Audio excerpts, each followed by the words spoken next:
Update دیتے ہیں اٹک سے۔ سوشل میڈیا ٹیم پاکستان عوامی تحریک اٹک کے زیر اہتمام منہاج کمپلیکس کامرا اکبر ٹاؤن میں سوشل میڈیا ٹریننگ ورکشاپ کا کامیاب انعقاد کیا گیا۔ تقریب کی صدارت پاکستان عوامی تحریک اٹک کے صدر ڈاکٹر امیر اوان اور نائب صدر ایڈوکیٹ ضیاء طاہر نے کی، جبکہ مہمان خصوصی صدر منہاج القرآن اٹک شرقیہ ایڈوکیٹ چودھری نصر اللہ خان تھے۔ کامرا، ہجرو اور سیدن سمیت قریبی علاقوں سے سوشل میڈیا ایکٹیوسٹ کی کثیر تعداد نے شرکت کی۔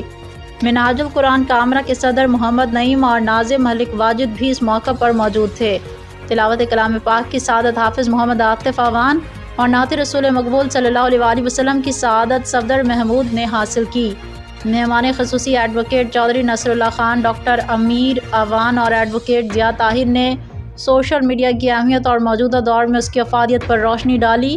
شمالی پنجاب سوشل میڈیا ٹیم کے کوآرڈینیٹر اور معروف ٹرینر ملک آریان نے 90 منٹ پر محیط تربیتی سیشن میں سوشل میڈیا کے مؤثر استعمال، اہمیت اور جدید ٹولز کے بارے میں جامع بریفنگ دی۔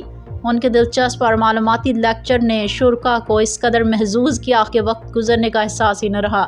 ورکشاپ کے اختتام پر سید شبیر حسین شاہ نے خصوصی دعا کی، جس میں پاکستان کی ترقی و خوشحالی، امت مسلمہ کے اتحاد، فلسطین کے مظلوم مسلمانوں، افواج پاکستان اور سیکیورٹی فورسز کی سلامتی و کامیابی کے لیے دعائیں مانگی گئیں۔ رپورٹ صفدر محمود، سچ بول نیوز۔